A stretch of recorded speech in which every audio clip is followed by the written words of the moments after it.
Hey, everybody, and welcome to episode 15 of the Prodigal Sons podcast. I cannot believe we have done this 15 weeks straight, not missing one show yet. My name is Jared, and with me, as always, is... I am Brian. And I'm Ian. And in studio with me is Adam, as always. He got very happy that I didn't forget, and I looked right at him when I did it. And not only that, we are broadcasting from a new studio, also known as my living room. Ooh. Yeah, so if it sounds a little bit different... or better. The acoustics in here are amazing. Yeah, exactly. That's kind of what I'm worried about. But, anyway, 15 shows, man. Not bad. That's kind of like a little mini milestone for me. All right. Pat yourself on the back a little more. I don't think I've ever done 15 of everything in a row. Gonna hurt your arm patting yourself on the back. Come on. Go fuck yourself. Did the cats drive you out of your bedroom? Is that why you're in the living room? No, I was, when we first started doing the show before Adam came in here and gave me all this sweet audio equipment, I just do it in my bedroom at my computer. It seemed easy enough. All my stuff was in there. And then for, I don't know, the past 8 shows that Adam has been here, we crammed our two fat asses into my bedroom with like very little space. And I was like, why are we doing this? I have a table out here. There's a lot of room. There's a fan. I could look longingly into your eyes. Well, we were staring at each other in there too. But I did ask Adam if he wanted to sit next to me at the table, but he didn't. He wants to sit across from me. I won't blame him. The date's over. No candy and flowers the for bloom, you. The bloom is off the rose. Yeah. Anyway, very briefly, gentlemen, how was your New Year's? I know you gave us a rundown of what you were going to do. Did you accomplish everything that you had told us last week that you were going to do? Very much so. All my dreams were realized. Were you in bed by 11? Nope, I stayed up well past the ball drop. Really? Yep. Oh, reliving those old heady teenage days? Yeah, I just stayed up a little later, except we played some board games and we drank a bottle of Johnny Blue. Ooh. Yeah, we were super classy this year. You're a fucking aristocrat. Yeah. You had your monocle and top hat on while you were drinking. Cheers to industry. Brian, did you accomplish all the things that you wanted? Board games and booze. That's pretty much all I asked out of life, and that's what I got. We stayed up until about 1 o'clock. Nice. And then I got up at 6 o'clock the next morning to go to work. Good times. What? You don't work on New Year's Day? You know it, brother. How did that happen? Well, you see, I needed to work, and they needed someone to cover. No, I'm aware of that part.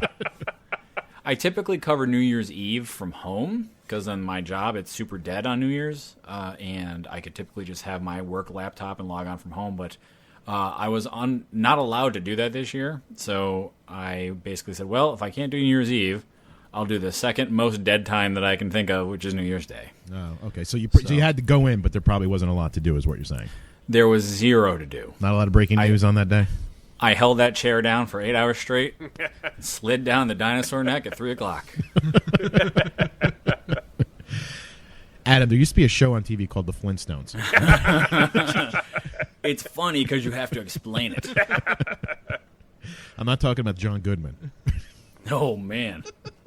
Did you guys ever see the Flintstones smoking commercial for Winston cigarettes? No. What? Oh, no. Sir. If you go to YouTube one of these days, just type in Flintstone smoking commercial. It's a black and white commercial. This is the fucking greatest thing in the world. Where Fred and Barney are hanging out outside, and Wilma and Betty are like, you two lazy bastards need to get to work. And they're like, yeah, we're going to do that. And instead they go behind the house and smoke a couple of Winstons. And they're like, man, the best way to get away from the wife is to smoke a couple Winstons. They go down smooth, don't they, Barn? And he's like, Fred. I shit you not, this exists and is not made up. It was a different time. It was a different time. It was a time when cartoon characters could hawk cigarettes. It was a glorious time. Up until about 15 years ago, that time still existed. I guess that's true, but I never bought into that Joe Camel bullshit that it was meant for kids. It was just a cool thing. We all know Joe Camel was just fucking cool. You know, for kids. Oh, I can't believe neither of you saw that. Anytime I could work that in, I love it. What, the commercial? Yeah. Why, it doesn't sound like something that would fall across my desk. Why would we see that? I don't know. It's just something you find on the internet where people are like, can you believe this fucking happened? Or it's in, I probably saw it in a Cracked article or something like that where they're like, top 5 times Fred Barney did heroin and something like that. Sorry, I didn't fall down the internet rabbit hole that far. You clearly don't go to Cracked because it's like a fucking black hole vortex. I used to go to Cracked all the time, and then people started shoving Buzzfeed down my throat, and I haven't gone to Cracked. Does Cracked have an app? Because I go to their website all the time, but BuzzFeed has an app. But BuzzFeed a lot easier. fucking sucks. Yeah, I know. Compared to Cracked, Yeah, Cracked it's like is awesome. they just make these random lists up constantly, and there's nothing like. At least Cracked does some investigation. But they have an app. Did you not hear that part? Fucking technological loser. Can't you Lazy fuckhead is what I prefer to do. But you can get websites on your phone, can't you? Yeah, but back before I got my newer phone, it never fit right because I had a really small phone.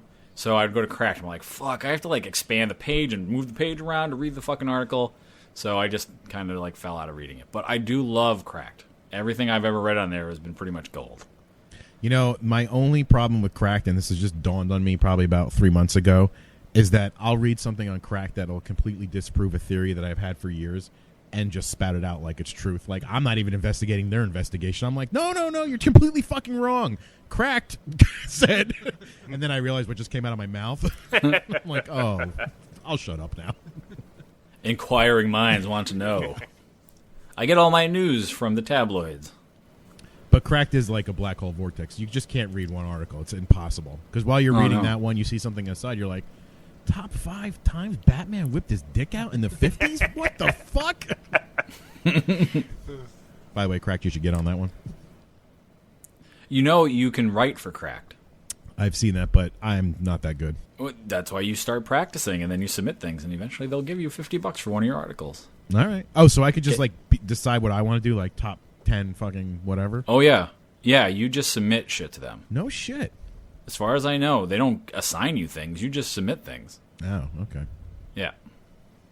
Well, I put up a real golden one on our Facebook page, the fake dating profile site one. If you guys haven't seen it yet, go to our Facebook page and get linked into it and then get sucked into the vortex.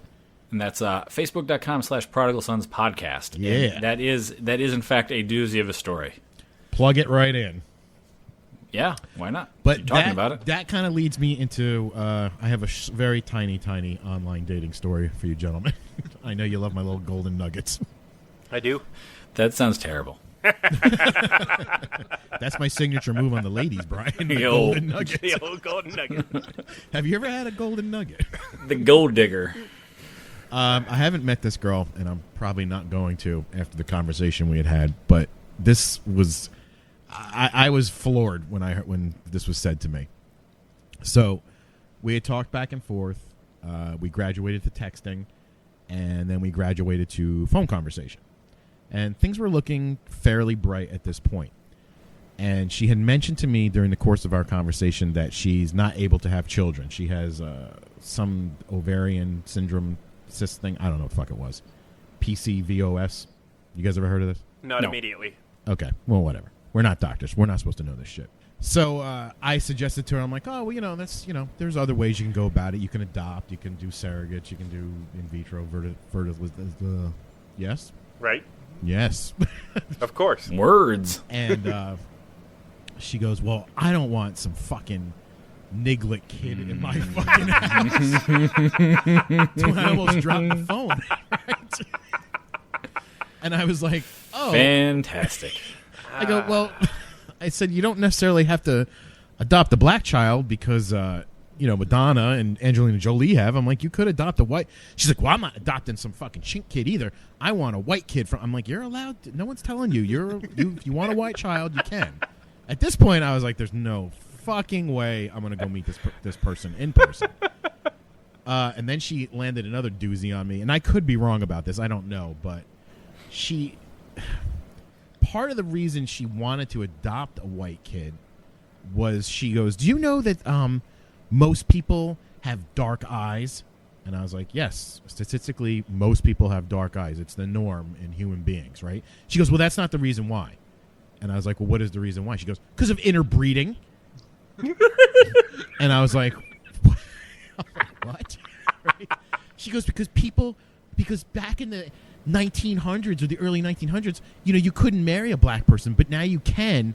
And it's like we're really fucking up the gene pool, and everybody has dark eyes. So like light eyes are out of. I'm like, I go, I stop for a second. I had to collect myself. I go, I don't think that's necessarily true.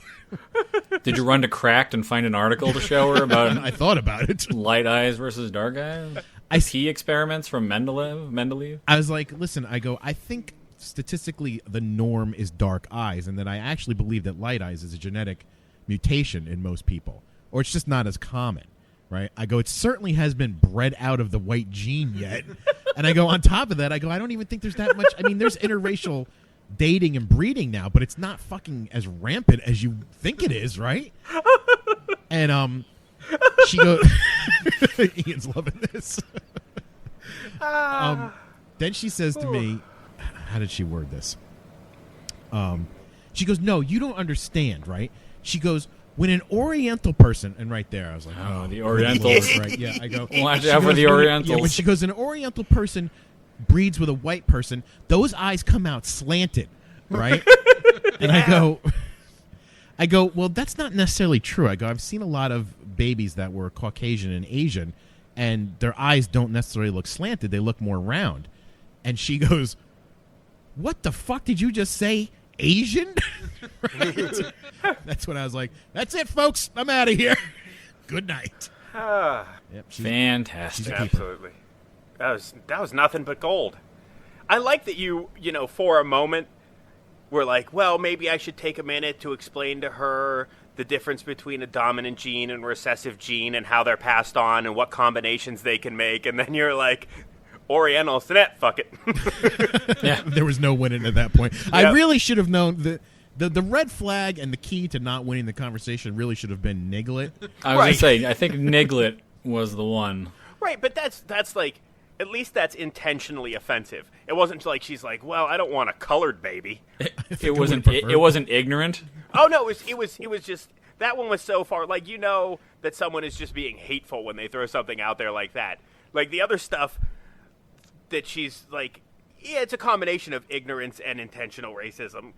As I know, like that sounds like she's like 80 and she never learned any better.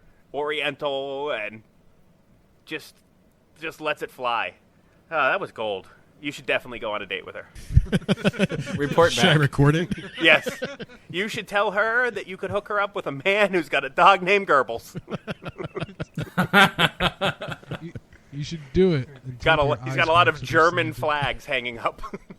I have a feeling I'll just go on to the date and I'll bring like a little tape recorder with me. I'll be like, how you doing? I'm just going to put this down.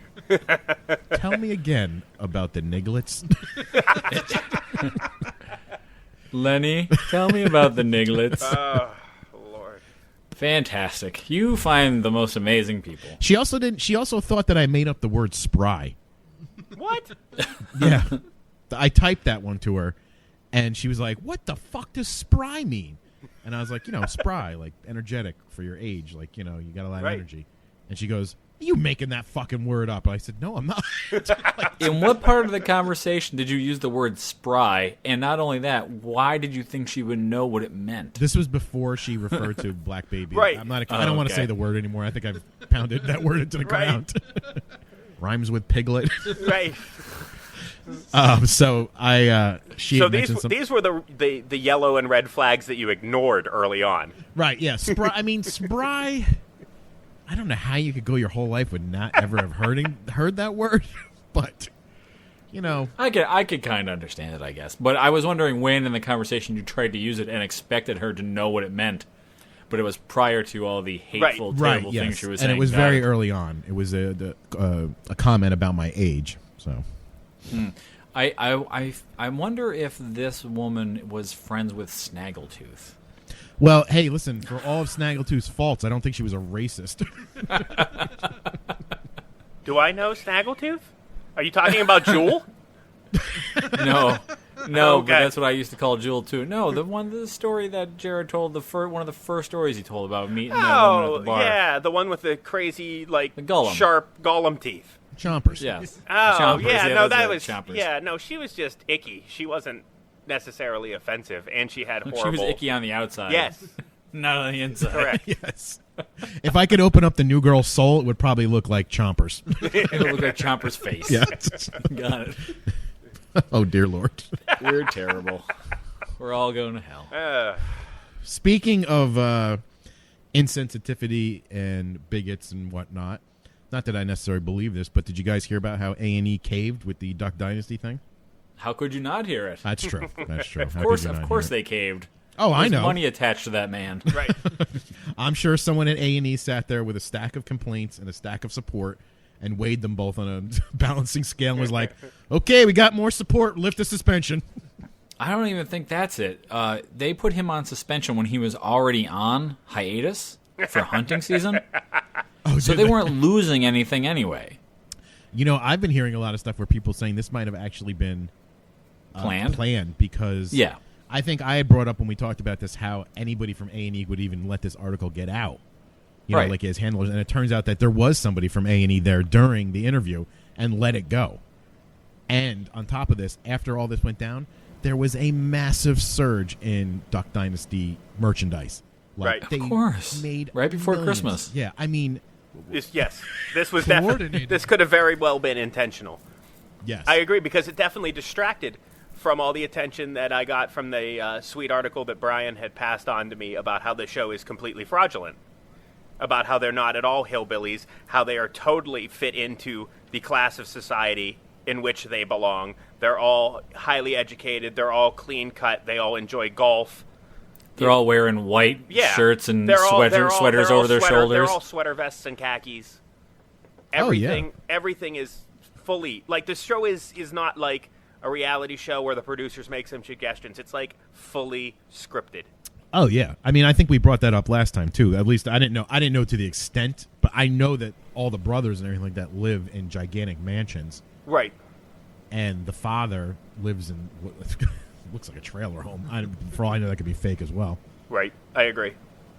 Anyway, I just wanted to touch upon that since we brought it up. We don't need to get into the big discussion. I don't think anybody really fucking cares anyway. I agree. anymore. I've already lost interest. All right, Brian, have you lost interest as well? Yes. Okay. Thanks for that article, by the way. I enjoyed it. Yeah, every time I was seeing something about them during that time, I was like, look at this ridiculousness. Not only that, but again, I think this goes way too far down the conspiracy rabbit hole, but I kept seeing posted that while people were complaining about Duck Dynasty and paying attention to that, something passed through Congress that was being totally ignored and nobody saw it because everybody was paying too much attention to Duck Dynasty. You mean where they cut all the unemployment benefits on all those people that went into effect January 1st? Was that what it was? Yeah. I couldn't remember what it was that got what was. Well, they you were know, saying got Congress is notorious for slipping shit in, When underneath no one's something looking. else. Yeah. Yep. Yeah. Put it in farm bills where they make it really hard not to vote on it because first of all, I don't even understand how that works. How can you add shit to something that's not even related to it? Do you understand what I'm saying? Like a rider, like they say, "Oh, we'll let you do all this stuff, but we want a piece of this thing over here." No, it's I mean, more that's- like there's like a farm subsidy bill, and then in it they add like.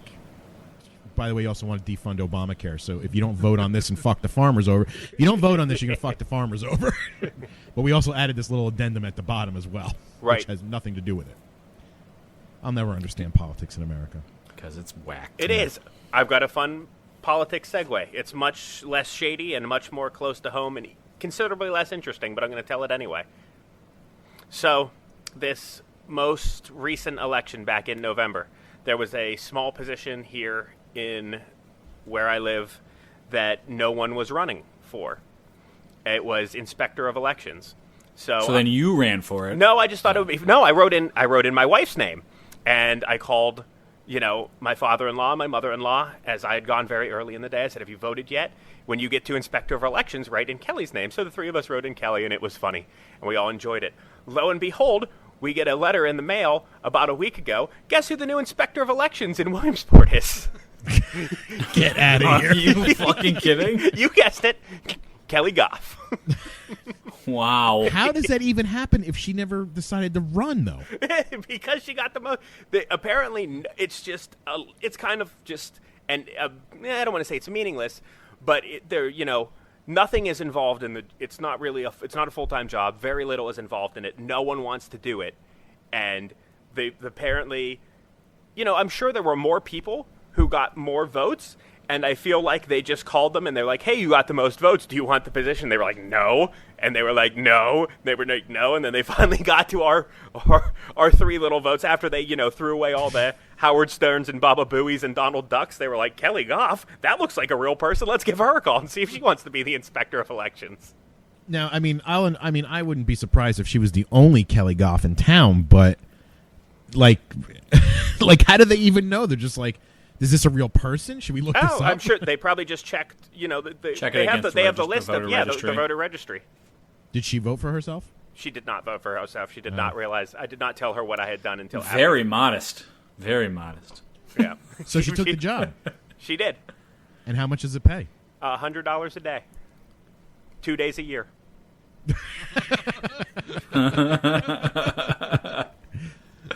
Well, I don't know. You are now the husband of a public official. I am. Know. Can you My life still is do under the show? scrutiny. I'm going to risk it. All right. Time to get out there and grease some palms, man. Get some I kickbacks. am. Might be ruining your wife's political aspirations. It's going to be the springboard for my own political career. On this terribleness. The things that were just said in the past 10 minutes would probably exclude you from most other offices. Nope. I thought it would be story, fun. though. Yeah. I thought it was weird that it happened, and she was like, "Yeah, I'll do it." What is it? 2 days a year, I have to go in, set things up, and sit there and ask people for their ID, make sure, or tell people that they don't need to present their ID, that it's all a fucking scam that the Republicans have pushed forward. Truth. They tried to pull that shit on me last year. Yeah, same here. At the polls? Absolutely. Yeah. They said, "Can I see your ID?" I said, "Absolutely not, but thank you." I And couldn't voted. believe it. Well, you know what happened in Pennsylvania, right, Brian? Weren't there riots and stuff? No, they were in Pittsburgh. Pennsylvania was one of the states that was really pushing for the voter ID registration. And then I don't know if it was a senator or a congressman. I think it was a congressman from one of the districts came out and was like, voter registration in Pennsylvania will absolutely win it for Romney, right? I mean, he basically was like outing himself. Yeah, he came out and he was like, "All right, we're going to get this passed. Romney, done. He wins." Yeah. And He it was might as well all just over was like just the in, Daily like- Show and whatnot. Yeah. If he had just been in like, no black people are ever going to vote in Pennsylvania ever again, thanks to me. No, I had no idea that happened. Yeah, But anyway, on top of that, so it got shot down, or they said they needed to, if they're going to do it, they have to do it later on in the year. It was too early to institute this with the election coming up. But still, when you went to the polls in Pennsylvania, these assholes were asking for your ID. Did you vote in November? Last November? No. You fucking dick. Get back in your box, man in a box. I like you even less now. Oh, so I'm Man. surprised they asked you about you, too. That's funny. Yeah, they absolutely. They were trying to ask everybody. They had commercials, like even after the bill failed, or was tabled for after the elections. They would run commercials. They're like, this election. They're like, show your ID, show it. If you want to vote, you got to show it. You'll be asked, but not required to show your ID. Right. And I was like, that's absurd. That's just wrong. I think the best part about that day that I went and voted back last November was I almost got punched in the face by a Romney supporter outside. Because I started walking up. I went pretty early in the day because I didn't want to wait in line. And a couple people were hanging out outside. And they're like, oh, can we give you some information? I'm like, yeah, sure. And they handed it to me, and it was like, Obamacare will destroy the world, and Romney. I looked at it, I said, I don't need this. And I handed it back to him. He's like, what? And I'm like, oh, Jesus. And I ran back inside. Quickly hit all Democrats and ran out. Went out the back door. Giggity. Nothing as nefarious happening to me when I voted. Sorry. Oh, that's okay. Except for the wild animals in your town that seem to attack you. What? You don't remember that? No, what? You were attacked by feral animals while you were trying to vote? I know Cleveland is dicey, but that's exciting. I forget I'm the lost. conversation I'm we were sorry. having, Brian, where you're like, I like knowing that I'm not going to get attacked by wild animals when I go to work. Oh, yes. There were a couple other news stories, but I don't think I'm going to get to them because we're a good 25 minutes in, and this is our big time travel show. I was going to say, I wish I had a time machine to travel back about 10 minutes.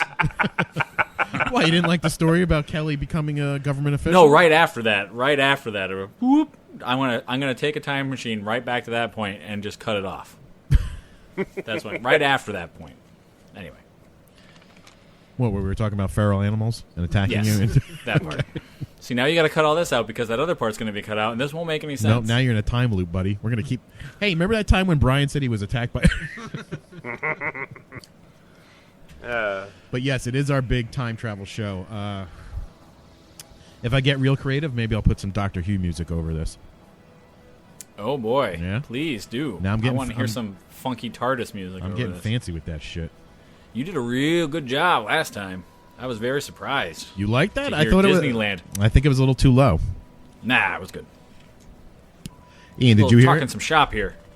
I did not. Ian didn't listen to the Yeah, show. Correct. Are you kidding? But last week we had decided that we were going to pick our favorite time travel movie and our least favorite time travel movie, and we were going to have some of the listeners put in some stuff as well. Brian, what do you think we should do? Talk about ours or go for the listeners first? We should definitely talk about ours first and then go through the listener feedback and then talk about the merits of maybe of some of those that have been mentioned if they require discussion. Okay. That would be my call. Okay, I like that. That's a good call. Brian's the line producer. That's why I always go to him first to ask him what's going to happen. I'm putting that on my card. I'm putting it on my business card. So there was a little confusion on what the criteria was as to what constitutes a time travel movie, not necessarily a good one or a bad one. To which Ian got very heated and mad when we brought this up.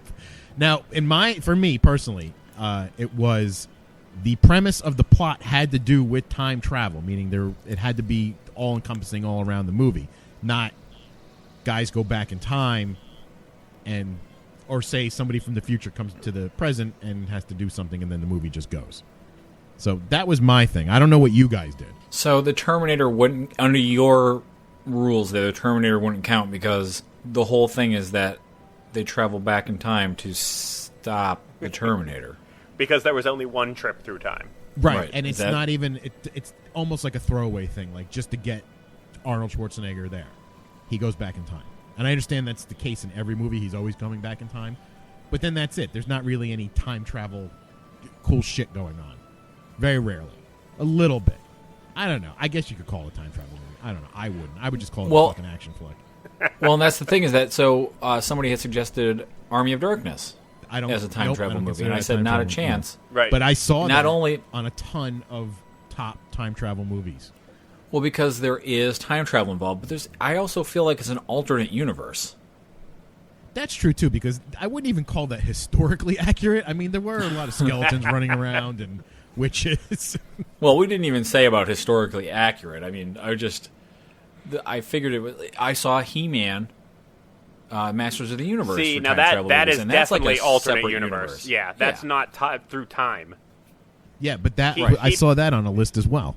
That's what I'm saying. Right. So yeah, that one, yes, or that one definitely no. But Army of Darkness, sure, it's time travel via evil. via evil book. Yeah, I don't know. but right. I mean, with Jared's parameters in place, my list definitely got a whole lot shorter. Well, I'm trying to think of a good analogy to this. Like, I can't think of anything. Like, what is it like a movie that you would not call a science fiction movie but has something going on in space in it? Like, would you call Superman... Okay, here's a good example. This is a good example. Since Adam brought this up before, and I did see this on a couple lists. Is Superman a time travel movie because he turns the planet backwards and goes back in time? Or is it a science fiction movie because at some time he goes into space? It's definitely a science fiction movie because it's about a fucking alien that comes to the planet Earth. It's a superhero movie. It's not a science fiction movie. It was a science fiction movie before superhero movies existed. I don't know. Oh, it was so but it's definitive. definitely not a time travel movie just because it has an element of time travel in it. Would you put it in the same class as any Star Trek movie because at some point Superman does go into space? No, for me it has nothing to do with Superman going into space. Then it's not a time travel movie either. Oh, clearly no. It's not. It's much more a science fiction movie than it is a time travel movie. Oh, you guys are missing the fucking point. Right, but it's got lots of element of science fiction in it. It's got one tiny instance of him going so fast that he travels backwards in time. But would you put it in the same class as a Star Trek movie? Sure. You Why? For the reasons that we just mentioned, because it's a science fiction film. I It's a can sum fantasy up- film. I can sum up what you're trying to say, Jared. Okay. You Right. don't like the Man Out of Time films. That isn't time travel. Right. There you go. Yes. There needs to be at least So more then than Back one to the instance of Future is a traveling. time travel movie. What's that? Then Back to the Future is not a time travel movie? No, Back to the Future is a total time travel movie. But it's a man out of time. But it's the whole premise is that he gets into a time machine and needs to get back into a time machine to get home. Okay. All right? He doesn't Yeah. accidentally go in time at one point in the movie and then has a crazy adventure in Hilldale later on somewhere else. I'm just All right, saying. I'm just- Superman No, is no, not a time that's travel fine. movie. No, Or is- Superman is not. I would say the Terminator is, though. That people from the future come to the past for the sole intention of affecting the future. Ah. That is true. It's not like they're traveling to the future It has- to see what life is like. I would agree that there is time travel in it. I'm not denying that, but I just wouldn't classify it as a time travel movie. But anyway, we'll get to that. Anyway, so we all have different criteria. I have one, Brian has one. Ian's like, look, if they even mention the word time, it's a time travel movie. If they look at a clock, it's a time travel movie. Right, so really every movie, since they move forward through the present. Absolutely. go. I Anything dis- you We're can all pick. time traveling. I also discounted all movies that had time stoppage in it. You know, where that's the whole premise of the movie. like Clock Stoppers? Like Clock Stoppers or The Girl, the Gun, and the Watch. Gold, or what, the what- Girl, the Gold Watch, and everything. you Yeah, mean? is that what it's called? Yes, I was just about to mention that movie with the dude from Airplane. Yeah, Robert Hayes. Yep. Yeah. I actually like that movie. I really liked that movie when I was a kid. I haven't seen it in a long Oh, time. it doesn't hold up. I bet. I believe if you, I do The believe fact that you and I both knew that movie exists says something. I do believe that there's a scene in that movie where someone fires a gun and he freezes time and then goes over and turns the bullet backwards. Yes. Yes. And then the bullet goes the other way. And even as a kid, I was like, that doesn't make any fucking sense. And I didn't have a physics degree then, nor do I now. True. But anyway. Since Brian, we're going to start with you. We'll go with your worst first, and then we'll do our favorites. Since me and Ian already have gone back and forth over Superman and Terminator. Sure. I'll be happy to go over my worst time travel film. I feel like I need a drum roll. No. No? I've seen a lot of time travel movies. It is one of my favorite genres of film. That would, if there was a time traveling zombie apocalypse movie, I would probably cream myself.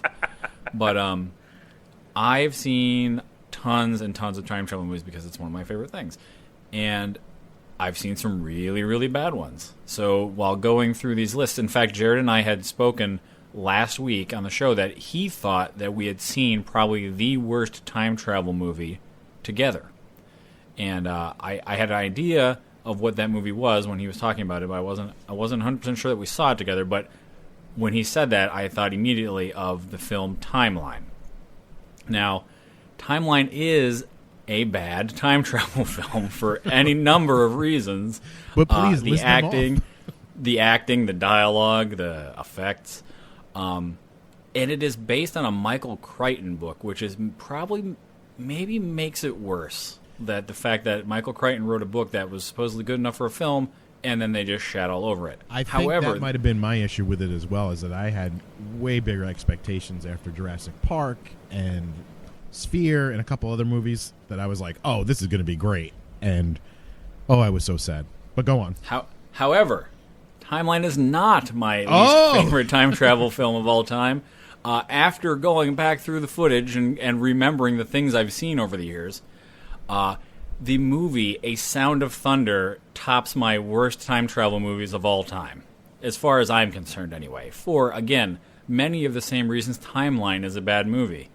The effects were terrible. The dialogue was terrible. The acting was terrible. However, I expected more out of A Sound of Thunder due to the cast that was in it and the story it was built off of. Wasn't that It is- made for TV, though? No, it was not. Oh, it that- was made for the theater. Ugh. It was. It is based on a Ray Bradbury short story called "A Delicate Sound of Thunder," and hold on, because now I can't remember the name of the guy who's in it. Ed Burns. Ed Burns. Sorry, and Sir Ben Kingsley. Sir Ben I'm Kingsley. almost positive Sir Ben Kingsley is also in it. They should take that knighthood away from him for this movie. It is such a good short story. It's such a good premise, and it was such a terrible film that I had to put it up there as,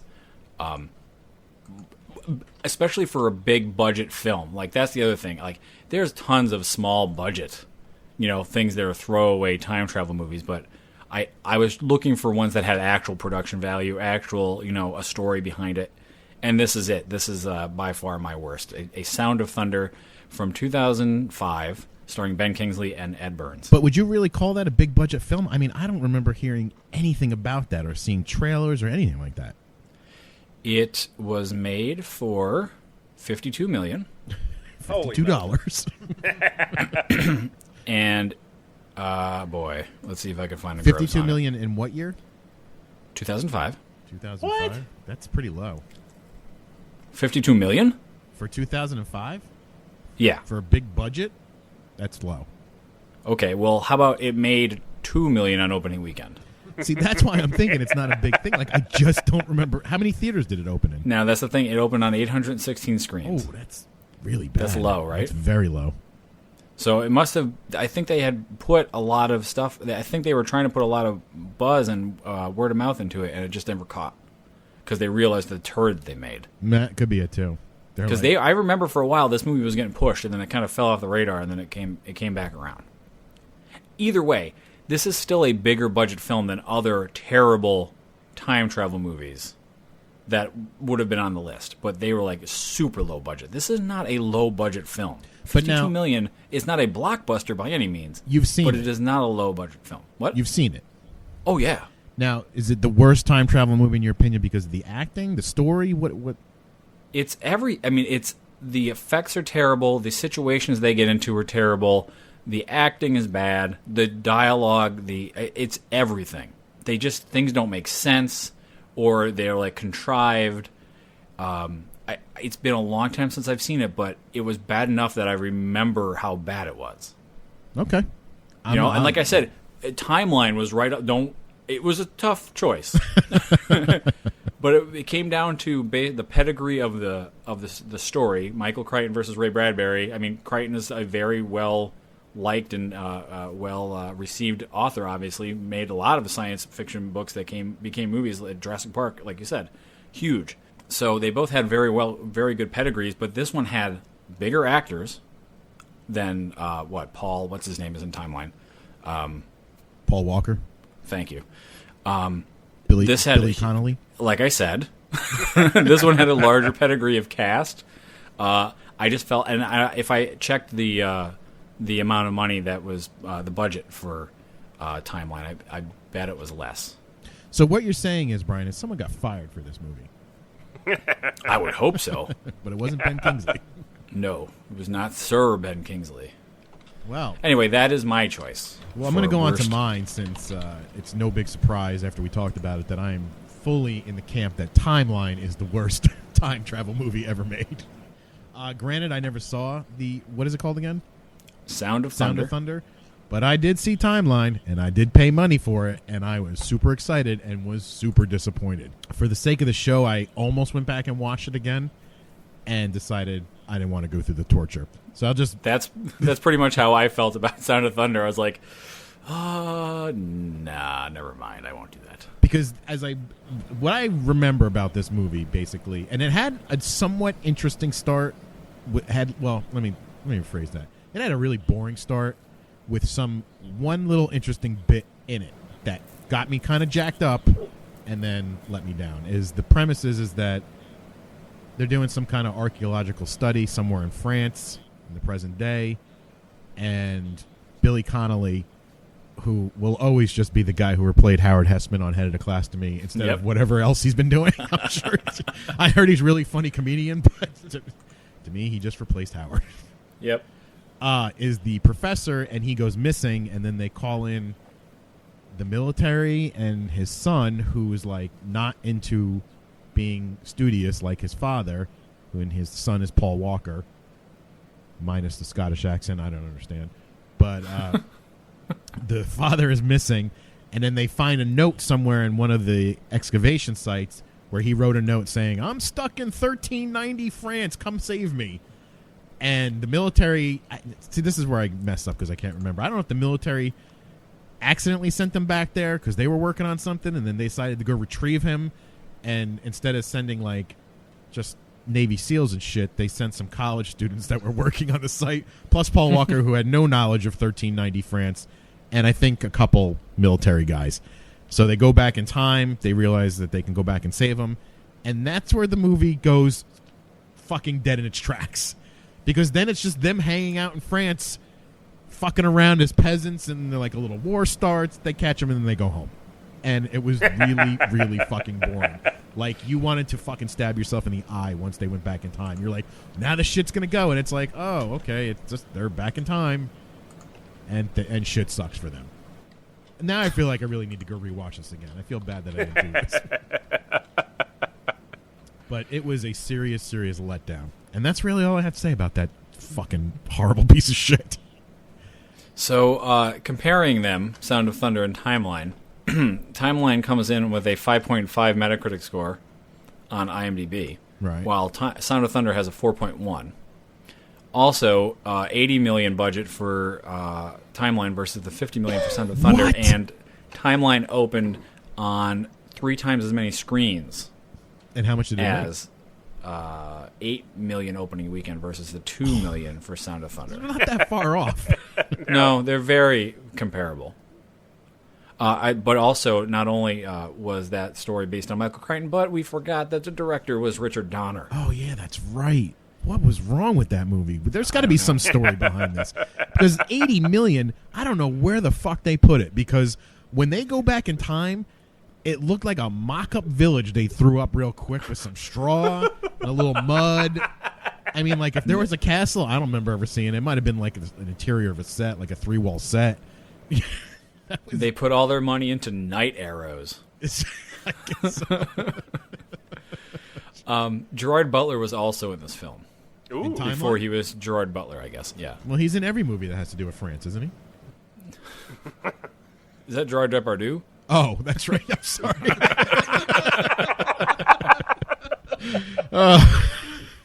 I'm so glad I could read what you're getting at. I know. Fantastic. Anyone named Gerard. Yeah. Ian, I'm still saving yours. I want to hear Adam's worst time travel movie.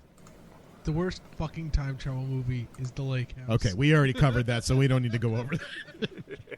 He still holds fast. And I tell you, that's not a time travel movie. It has more time travel than any other movie you've mentioned. Yeah, time traveling of letters. All right. Are you guys? Yeah, I've never you seen guys it. I don't know anything about it. I'm sorry. That's what I wish just had said. more We didn't to- need to discuss it because we had already discussed it. Right. So let's go. Big drum roll, Ian. There's no big drum roll. I am doing this under protest and under duress because I feel like everything that I will bring up will be called into question due to the quality of the time travel in the movie. Now, wait, you said you did your research. No, now I he did, said but we're I gonna did, fight him but on then the fact that Jared, it's a time travel movie. Yeah, absolutely. Jared slapped on all these other extra rules, and I really wasn't as prepared for worst as I should have been. I apologize for that. But the Never worst, apologize. Too late. Roll with it. All right. America. Well then, I would again. Now that I know it was only a vehicle to move the story forward, and it's just characters out of time.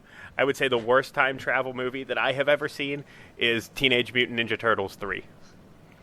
That's a movie that exists. It is a movie that exists, and the turtles have to travel back to feudal Japan to rescue April because she gets kidnapped and taken through time. I can say is from seeing that movie as a child, I loved that movie. It doesn't hold up, it turns out. Does that count as a time travel movie? I don't know. guess. It really wasn't the focus of the feature. I guess if you want a bad time travel movie where time travel, I would say, is more of an element and more of a focus, I would say Time Cop by Van Damme. Oh, man. Because that was a gem. See, I like see this time cop thing that you're talking about? That's going to pull into my favorite thing. You'll see why. Okay, that's fine. I wouldn't say it's... I love a good Van Damme movie, or a bad Van Damme movie for that. So, overall, I don't know how much it made. I don't really know anything about... it wasn't well acted. It wasn't well scripted. It wasn't well written. But he kicks a lot of people in the head and does a couple splits, and that was good enough for me. Did you know there was a sequel to that movie? Time Cop 2? Oh, yeah. Oh man, I had no idea. No, there's no Van Damme in it though. Oh, I'm out. And it looked almost like Timeline. Oh wow, they went to France. I think they used the same sets. Gerard Depardieu was Yes, the new Van Damme. he was a dirty French rapist. Poor Gerard Depardieu. No one likes him. Boy, I did not know this movie existed. What, Time Cop 2? No, fucking Teenage Mutant Ninja Turtles 3. Oh, even I knew yeah. that. Yeah. Oh my god. I mean, I wasn't big into the Teenage Mutant Ninja Turtles. That kind of just had broke probably when I was like 12, so I wasn't into it. But I do remember seeing the movies, and I remember I was working in a video store when the third one came out. Oh yeah. I was gonna say, was this in theaters? Oh yeah. Yeah. Oh, most definitely. It definitely didn't have the, didn't carry the same weight that the first one or Secret of the Ooze had. But the third one still was, raked in a little bit of money, I imagine. They're like running around in samurai outfits, Brian. Yeah, absolutely. Oh man. But I was a remember whole new looking at line the of cover toys. and being like, wow, we've really taken a left turn into Nutsville. And this is a movie about fucking turtles that know how to be ninjas. Like, it was such a weird turn. They're like, fuck it, just throw them back in time. What else can we do with these assholes? We already had them hanging out with Vanilla Ice. How much better can it get? I'm sure Feudal someone Japan. in an executive office was like, all right, space or time travel? What are we doing? We're either putting them in space or sending them back in time. Pick one. And go write it. Wow. I would say that's a good pick. That's a good All right. pick. Thanks. I'm happy to skirt by on that one. All right. And since, now we can move on to our favorite. We're going to go with Adam first because I want to get over it quickly, and then we'll move on to My favorite is the MST3K Time Chasers. Man, fuck you and your stupid answer. Get back Why in is your box. why is Time Chasers a good movie? Is it good because it's bad? It's great because it's bad. Okay. All right, let's pay more attention to me now. Okay. We're just going to do this in a reverse order. Okay, sounds good. What is your favorite? My favorite time travel movie is 12 Monkeys. So good. I agree. This was not only an excellent film, I thought, all around. This is the movie that really, I thought, showcased Brad Pitt's skill as an Yes. actor. This is where I- he switched from me. Like, he used to just be another pretty face, and then he became a real quality actor when I saw him in this. He really blew me away. I agree totally with his performance. This is where Brad Pitt, for me, went from like surfer dude Yep. kind of guy to a I still was like, what do I make of this guy? Yeah. This and I think Seven too. Yeah. was around the same time. Yeah, I think 7 was a little bit later, but it really, you really saw him grow as an actor Yeah, at this point in his career. and the method of time travel and what else happens in the movie with the time travel and the storyline itself, like it's just such a good, It really is. solid time travel. And film. I don't agree. fully understand the ending of that movie to this day. I will You'd be have to upfront refresh about my that. memory. They keep sending him back, trying to figure out when the virus gets released, and how are they going to find a cure and how to prevent this horrible future that they're in. Mm-hmm. And then the last scene is his handler, some small woman who has been sending him back into time. You see her on the plane next to the guy who they find out will eventually release the virus, and I'm never sure if that's her from that time period or her sending herself back in time to prevent the release of the virus. Yeah, you'd have to rewatch it and make it all the way to the end. Unless you've seen it recently, there's no way that should really strike a chord. I was gonna say I have not seen it in many years. Either way, I love that movie. I thought I the am premise was going to excellent. take so much shit for this. I do not like 12 Monkeys. Yeah, it's fine. Wow, I- I'm surprised. I'm very surprised that you don't like. I don't know what it is about that movie, but it might have something to do with Terry Gilliam movies in general. I just don't seem to like them because they're like so fucking weird that I just... Yeah, he does make some really fucking weird movies, but this is probably one that's the least weird out of them. I agree. I don't know. I mean, I'm not arguing with you guys about Brad Pitt. I mean, yeah, he was... But, we're talking about time travel movies, not acting. He was a great actor in it. Right. But I've watched that movie so many times, and everybody kept telling me it was so good, and I'm like, I don't fucking get it. What is so great about this fucking movie? I don't like it. It's depressing. It's weird. It's boring. It's boring. I thought it was boring. Wow. Yeah. There's so much goodness in this movie. I don't know. Really? Like I said, I know I'm going to take a lot of shit for it. No, your expectations were out of line when you went to see it. No, that's the thing is I went into 12 Monkeys not knowing really anything about it. Oh, I thought you just said it was way too built up. I'm totally with you, Ian. It was a good movie. Thanks. All right. Anyway, I'm prepared to get slammed in the comments for not liking 12 Monkeys. No problem. You'll recover here with your number one. I probably won't. No, I'm going to get shit on for this one as well. Because I had such a hard time trying to figure this out. And I came to the conclusion that there is no time travel movie out there that is absolutely perfect for me, that has every quality that I like. There's a lot of movies out there that have little bits and pieces of qualities that I like. If we had mixed them all together, I would like it. So I also came to the conclusion that I need to write my own script for a time travel movie and put all the elements in that I love. Is this when you premiere your time travel film? Yes, it is. It's called Right. Nigglets and Asians. Oh, Jesus. Asians? Orientals. What's that even mean?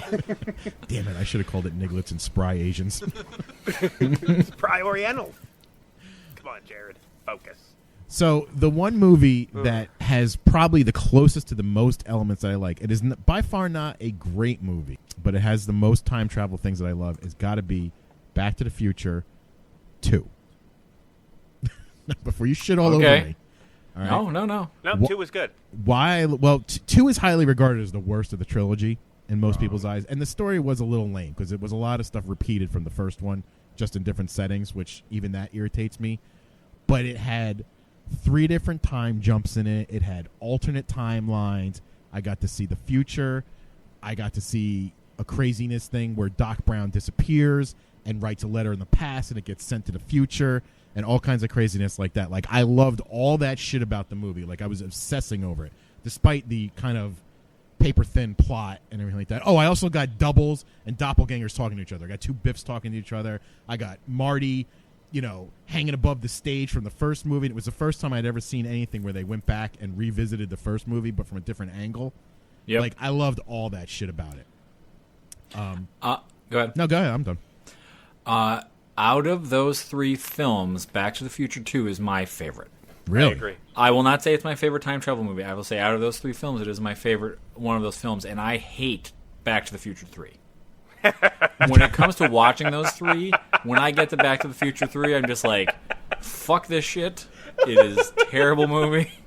I can't, every time it comes on, I can't stand it. See, I don't hate Back to the Future 3. It definitely took a different turn a little bit from the other ones, which I kind of like. It had that love story with Doc Brown in it, which was a little boring. Oh, fucking, a little. Oh, man. But you didn't like that shit, like with the Clint Eastwood? Steam Virgin? Like, what kind of stupid name is Clint Eastwood? No, see, that's the kind of shit I really hate, actually. Oh, see, I thought that was great. All the shit that you said about Back to the Future 2 is all the things I really like about time travel movies. Everything that you mentioned. Right. The doppelgangers talking to each other, the alternate timelines, the multiple time jumps, the references back. And you were saying that was kind of silly, but that was the whole point, was like, it's kind of like the Star Wars movies where it's like the same theme over and over and over again. It was the same exact things in different settings happening over and over and over again because history was repeating itself. Despite the fact that Return of the Jedi is almost exactly the same as A New Hope, this was a little ridiculous. Like, it was almost exactly the same.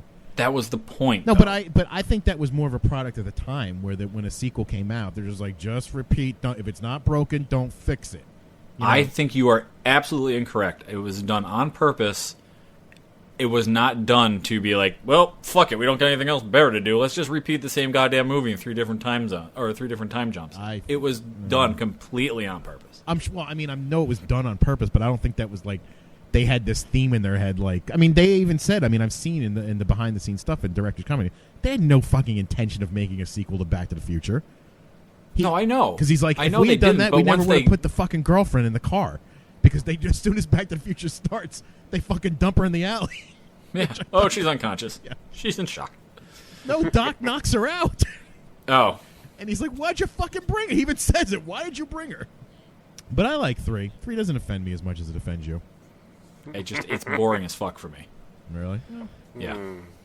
Now, a The quick time train. A quick honorable mention for something that... Are you going to step all over my dick with an honorable mention? Oh, no, I don't think so. Okay. Just back to my thing where I was saying, like, there's a lot of movies that have different elements that I would like to see in other ones. I have to give an honorable mention to Bill and Ted's Excellent Adventure. I agree. For the scene where you see two different points of views in the movie at different times when they meet each other in the beginning. You know what I'm talking about? It's been so long since I've seen it, I don't remember. In the beginning of the movie, Bill and Ted are hanging out at the convenience store, and all of a sudden the fucking telephone booth drops. Older. Yeah, and they're in there with all the fucking famous people, and they go and talk to Rufus and all that stuff like that. And you see it from their angle first, and then later on in the movie, you see it from their future selves angle. Yes. Right. Okay. Yeah. That rings a bell. Yes, like, absolutely. I love that kind of shit. Like, that was the thing that I really focused on in Bill and Ted's Excellent Adventure. I mean, it's not the greatest movie ever made. No, but it was. I thought it was funny. No, yeah. I mean, listen, whenever it's on, I'll watch it. I cannot not watch it. And by the way, I just read an interview with Keanu Reeves. I think I posted this on the Facebook page, that if a Bill and Ted's 3 came up, he would be interested in doing it. Yes, I read that also. Are you fucking kidding me?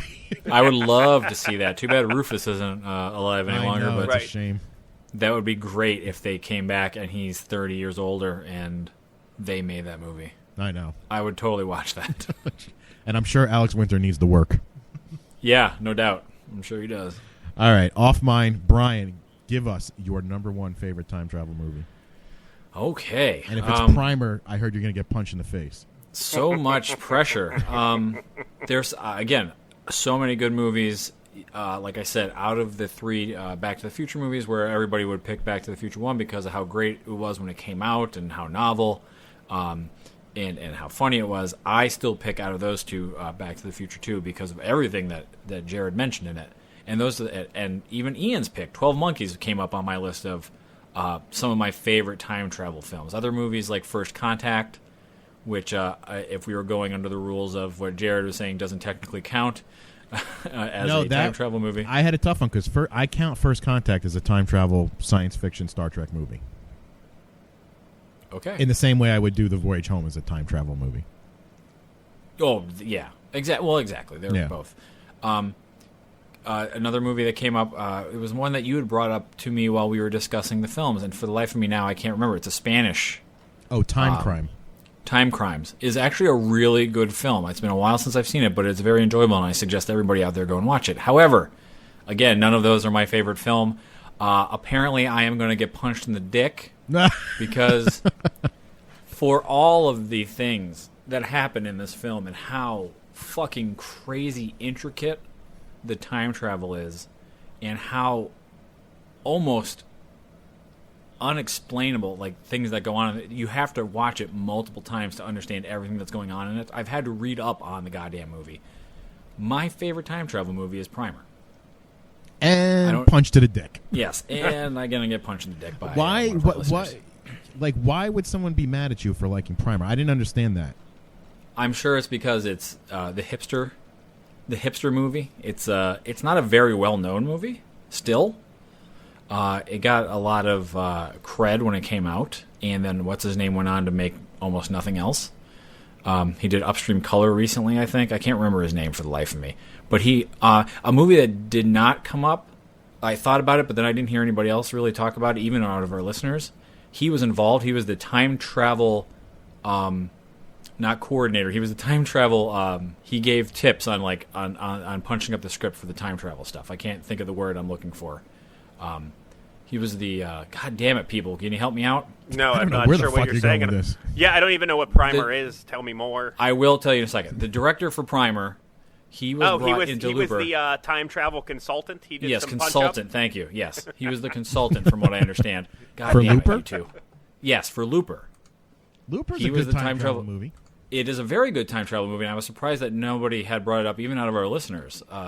I had not heard Looper get brought up as a good time or favorite time travel movie. I guess It hasn't stood the test of time yet. but it came out a year ago, and people would not shut up about this movie when it came out. What, I was a Primer? little let down by Looper when I saw it, but anyway. The last third of the movie was kind of dragging. Yeah. But anyway, back to Primer. So, Ian, Yes. you've never seen Primer. No, I've never even heard of it prior Okay. to this conversation. It is streaming on, well, at least it was up until the end of the year. I don't know if they got rid of it at the end of the year, but it was streaming. If it is streaming, I highly recommend you go watch it. It's only like an hour and a half. Jared, you have seen Primer, correct? Yes, I have. All right, Adam, have you seen it? Yeah. I was like, what's a primer? So it's these two doofuses who are trying to create something else completely different in their garage. It's like, think of like Apple, all right? Apple was making their computers out of the garage, or Microsoft was making computers out of the garage, and they stumble onto basically making a device that can turn back time in parallel to how long it would take to travel that time. So it's not like, boop, I'm immediately in the past. You'd have to get into this device that they end up creating, and for as far back as you want to go, you have to sit in that device. So if you wanted to go back 8 hours, you got to sit in the device for 8 hours. For 8 hours, right. But then you end up going back those 8 hours. So it's super smart.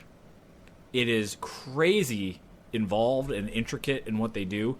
And there's so many different versions of these assholes running around in the movie that it's almost impossible through one viewing to know exactly which version of the person was doing what.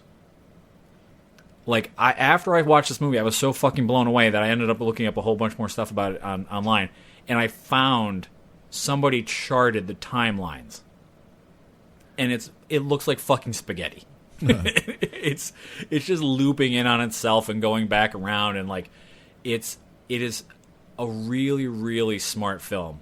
And I felt it had like the most a fairly novel way to look at time travel, and what they did with it, and how they basically turned into giant assholes. It was definitely the most science-based time travel movie I've ever saw, and I think, and it almost made my list, but that is what kind of killed it for me. Don't get me wrong; it's a great movie. It's a great time travel movie. It's a little dry sometimes. It's a little slow moving. Absolutely. Yeah. I mean, you're right. You really do have to think, because when the movie was over, I was like, "The fuck did I just watch?" What? I had to watch it again. Oh, absolutely. Yeah. Absolutely. And I guess that's almost a good sign of a good movie, that you have to like a movie like The Prestige, where I was like, I need to watch this immediately again. Oh, that's a fucking great movie. You know, when they give you that kind of shit at the end. So I'm not going to fault you. I don't want to punch you in the dick over Primer. No, thank you. One punch is enough. I was going to say, I also don't want to punch you in the dick. And Jared kind of saved it for me. As you were telling me about Primer, like, I couldn't have been less on board all of a sudden. I was like, oh my God, I hope it was fucking pulled from streaming on the first of the year purge. Hey, do you want to watch this movie? It's really complex. You won't be able to follow it. You have to watch it multiple times. There's so much going on. You could write a master's thesis about it. Fuck, I'm out. That's stupid. I don't want to do work. I just want to watch a movie and enjoy myself. That's fucking ridiculous. And then Jared's like, ooh, The Prestige, similar. And I was like, that movie's fantastic. I'm back on board. Thank you, Jared. Hey, I do what I can. Besides, I don't believe his shit. He told us he didn't read once, and we found out he did. So he wants to watch a movie and do work. I do not. I do not want to watch a movie that is as complex sounding as Brian made Primer sound. But I do want to watch quality films. It is a complex film, but there's so much going on in it. It was thoroughly enjoyable for me, especially trying to figure out like what exactly was going on the first time around, and then going back and watching and be like, oh, this makes total fucking sense now. Like, it's one of those where, like, on the second, like, I know a lot of people will say, like, about Inception, like, people through the first time around were like, what the fuck just happened? And then they went back and like, oh, that makes much more sense now. See, I didn't get that with Inception. I watched the first time and I was like, okay, I got it. Oh, I totally got it the first time through too, but watching it the second time, there's a lot of cool things to pick up on that you're like, oh, that totally ties in, like, you know, you just kind of miss some things. Even though you get the broad picture of what's going on, when you watch it that second time through, you're like, oh, yeah, that totally makes sense. Or that's awesome how they did that way. Yeah, The Prestige really holds up with that, though. I mean, I really need to go back and watch that again. I just watched it again, like, last month, and I'm like, God damn, every time I watch it, I find something new in there. You know, that you're like, oh, Jesus Christ, you could dissect that movie 1,000 times over. Yeah, and that's another Nolan film, right? Yeah. Yeah. It's the one where Batman and Wolverine fight each other, except they're magicians. And Alfred switched sides. Yeah, all the universes come together. So yes, that is my favoritist. And again, I think it comes down to, like you said, it's like it had the most almost plausible or explainable scientific time travel gimmick in it. Right. And I think that's part of what got me. Like, it was really that was the movie. You know, it wasn't like we were saying like, oh, it's time travel by ways of getting from point A to point B, and then the movie consists. No, it was the movie. All of the time travel shit was the movie. Exactly. So, yep. Do you have any honorable mentions? I think I kind of named them. Like I said, Back to the Future 2 is really high up there for me. I did like Looper up until a certain point, and then it kind of fell apart for me. And however many people kept telling me how great it was, and were blowing their load over it. Like you said, it got everybody else's dick hard but mine. And 12 Monkeys for me is really a good time travel movie, even though you hate it. You know, found it boring. Time Cop is one that should have been so much better when I think about it. I mean, oh, yeah. The premise alone, and you're like, oh, he's a cop, and he's in time, and he's, and then it just fell apart. But it had some cool little bits in it here and there. I wouldn't mind seeing that as a remake. I'm down with that. I feel without like, all of the kung fu. See, I think it needs more kung fu. As a matter of fact, I feel like The One with Jet Li is everything the Time Cop should have been. And see, I know of The One, and I know what goes on in The One, but I've never seen it. The One... see, that's another one where, because that's not time. That's not time at all. That's parallel dimensions. Yeah, we could do a whole separate podcast on that. But right, there were parts of the one that I liked, but it just didn't give me enough of the alternate realities, like that I wanted. I needed more. Okay, I understand. But it's a good flick. Yeah, I mean, there's some crazy shit in that movie. In the list of honorable mentions, I got to say, I know these most of these don't count because, again, now that I understand what you guys are looking for in a time travel movie, none of them are even close to a time travel movie. Most of them just have time travel elements in them. But there once was a time in my much younger life when the movie Flight of the Navigator was easily my favorite film, and I'm totally with you on that. involved a lot of time travel. Not a time travel film, but I think it's worth an honorable mention. Funny you should say that, Ian, because let's get to our listener list. For the folks who responded to us on the Twitter and comments on prodigalsonspodcast.com, this is our most responded to poll out of all the polls we've done. So thank you, listeners. We got a lot of answers. I'm only going to go through a few of them here, but one of them did, in fact, mention that their opinion would be that Back to the Future or Flight of the Navigator was their top movies. That was Dustin R. Gonzalez. We know Dustin very well. He responds to us very well. Thank you, Dustin, for giving us your top time travel film. I'm going to go through a few more here. At JustKim76, also Back to the Future. At Justin Kirk on Twitter said Star Trek First Contact was his favorite time travel film, which we did say that was a very good one. Someone also mentioned Star Trek The Voyage Home, Jared. This was at Sixpack, Pakk on the Twitter. He also mentioned Back to the Future. Whales! Yep, and nuclear vessels. That's right. That's where that started as well. Yes. Say it. Say it. Nuclear vessels. And our good friend Reggie called out Bill and Ted's Excellent Adventure as her favorite time travel movie. That's at Reggie Lutz. And at The Dooge, Time Bandits and Hot Tub Time Machine. Ooh, I love time. I have both of those movies. Yeah, and our pal Time Leonard Bandits fucking freaked me out as a kid. What did Time Bandits? Yeah, another Terry Gilliam delivery. Yes. Maybe that's where I lost my taste for 12 Monkeys. That crazy shit going on in that movie. I was gonna say Time Bandits a lot wackier than 12 Monkeys. Yes, I'll give you that. And our pal Leonard here, I'll end with him. He also said that Back to the Future is his favorite, meaning that going through all of the listeners, not just these folks I just mentioned, Back to the Future was by far and away the top. No doubt. Top film. I'm not at all surprised. Yeah, on every list I almost looked up to, get reacquainted with time travel movies. Back to the Future was always number one. I don't know how it couldn't be. That's true. I mean, I understand, popular-wise, I understood. I thought you both had valid points. One last question I have to have. Does Groundhog Day count as a time travel movie? No.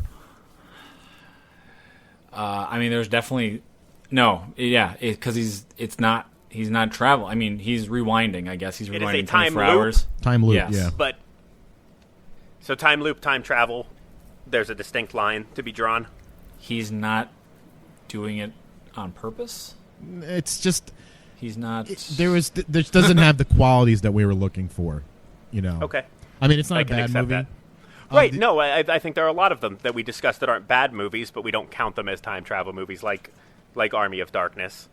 Did you ever see the? Someone did a study and figured out how many days he was actually stuck in that loop. I have not seen. By determining all the things that he did, like learning how to play piano, learning how to do ice sculptures and stuff like that. Yeah. They added it all up, and they said I think he was in there for 1,000 years.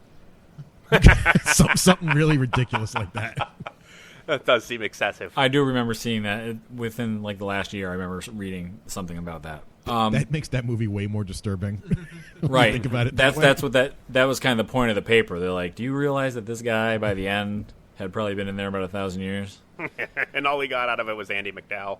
I know, sucker. Yeah, because he kind of spans the entire gambit of emotions and terrible things he does, as well as, like you said, learning how to play piano and the ice sculpture, and finally just kind of gives up. And there's all these different things he experiences. So of course, he doesn't experience it in 10 days.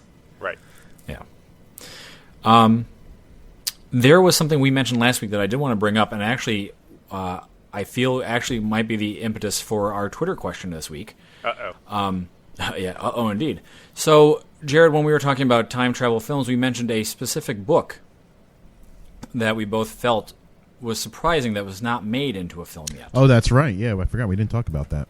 No, we did not. It is it is a Dean Koontz book, and it is called Lightning. This, for me, was... I read this probably when I was a teenager, maybe in my tweener years, and this was an amazing time travel book for me. And every time I talked about somebody, that's my litmus test for time travel for me when I'm talking to somebody. I'm like, have you ever read Lightning?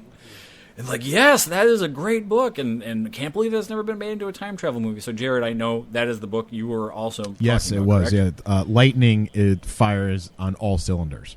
Oh yeah, it is fucking amazing. And I'll tell you, I think the reason why that's never been made into a movie is because Dean Koontz is kind of known as the dime store Stephen King, and it seems like all the Dean Koontz movies that get made go straight to the Sci-Fi Channel or some bullshit like that. And it's a shame because it's fucking gold, as Ian would say. It's solid gold, that book. It is. You know what? I think we need to write a treatment for that. You're talking about making your own time travel book. Here's one written. Let's get the rights for it. Yeah, that's true. Write a treatment for it and get that bitch on the screen, because that is it's got everything you want. It's got everything you want. It's got multiple trips through time. It's got Nazis. It's got visiting the same person throughout multiple times in their life. It's just, and even the gimmick that they used to time travel, I thought was amazing. So I really need to go back and read that book. I haven't read it. I do too. Since a long Yeah, time. I haven't read it since I think I read that as a sophomore in college. Yeah, I've read it a couple times. I need to go back and read it again. It was one of those books that it's one of a few books I've actually gone back and read multiple times. And it holds up because, like I said, it's been a long time for me. Oh, I haven't read that in years either. But it's one of the books that I have read multiple times. Well, I recommend if you are a reader and you want to read a good time travel story, pick that one up. There's no horror in it at all. It's not anything like a normal Dean Koontz book. Because then I went on and tried to read more Dean Koontz book, and I was like, these aren't so good. Right. So, unless you have any objections, the Twitter question for the week, this will be the Twitter question. The Twitter question for the week is there a book that you love that you wish was made into a movie? No. Okay. No, that's a good What book? That's a good No. question. The Twitter question will be, the Twitter question is... I shouldn't have said that. I don't want to confuse anybody. Which book that you love? Yeah, cut that shit out. State it one more time, Brian, so everybody knows clearly what it is. Yes. The Twitter question for the week is, which book that you love that has not been made into a movie would you like to see as a movie? And tell us why. Yes. Show your work. Yeah, please. In 140 characters. I Unless have the mine title already. of the book That's an easy is one for 100 me. characters. Okay, well, not counting save. lightning. Since we can't count lightning. No. That's fine with me. And you know what? For me, I will also count as seeing it as a. There's a book that I really love that was made into a movie that was not good. Yeah, that's where mine lies too. So okay, great. I would like thinking to about the see same it. fucking book. No, I doubt it. But I'd like to see it made into a better film. I already could hear Ian going, I'm bowing out of this one, motherfucker. Nope, I'm good. I'm definitely set. Especially really? when you added very much so. When you added those qualifications, because the one I'm thinking of also was a Mediocre? a short-lived, unsuccessful TV series that I thought if it had been a vehicle for HBO or if they did multiple movies, it would be. I think it would be spectacular. Okay, so there we go. Yeah, I'm ready. I'm ready to go on multiple cases here. Oh, so wait. So now is this turning into next week's podcast as well? It kind of sounds like it might be. All right. I mean, we might have more to talk about. If I could also throw something else out to you guys for, because I don't think this could take up as much time. I want you to think about a movie that you like, all right, that everybody else fucking absolutely hates. All right. Yeah. Just think about that, and I want to hear what it is. Okay. Fair. Okay. All right. You sure you don't want to make that the Twitter question? Nope, we'll save that. No, we'll save that. Okay. I we like can ask yours. that one at the end of next episode. Yeah. Absolutely. Now we've confused them. Wait. Yep. What am I supposed to answer? Damn it. We All really right, had a that's good good. thing going with Brian's question. I know. I had to go fuck it up by adding more information in there. Seriously. All right, Brian, you want to do a quick pitch on all our information, and then we'll get the fuck out of here? I would love to. Hey, folks, thanks for listening to us. I really do. We really do appreciate all the comments and everybody who replied for the time travel question. And the more you get back to us, the more we know you like listening to the show. The more we'll give you more for your ear holes. So keep on listening. Keep on commenting. You can comment on the website, prodigalsonspodcast.com. You could also comment on Facebook, facebook.com/prodigalsonspodcast. You can reach us on the Twitter at ProdPod. We are always there to listen and respond. You can, if you feel like supporting the show, you go to the prodigalsonspodcast.com website. On the top of it, there's an Amazon banner. If you're buying anything, Valentine's Day is coming up, in a month. So if you want to buy some Valentine's Day gifts, you buy them right through our Amazon link. Costs you nothing extra, and all we do is get an advertising fee for talking about Amazon on this lovely show and pointing you through our link. We also do have a YouTube channel that Jared works very hard on putting videos on. So I need to apologize about that YouTube channel. I've been really slacking off on that. Forget what I've said. He does not work very hard on putting videos on. No, the channel. videos I have done, I've worked hard on. I just haven't gotten around to. We're really kind of out of date on that one. We're an audio medium anyway. That's true.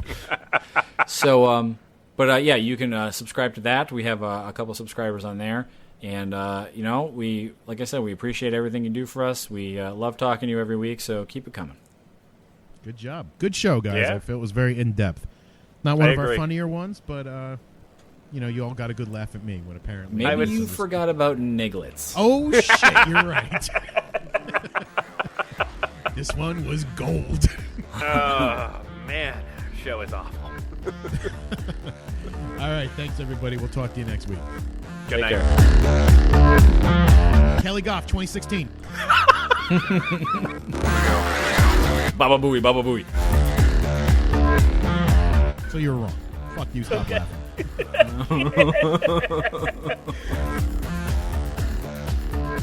Oh, all right. Hold on. I'm locking it down.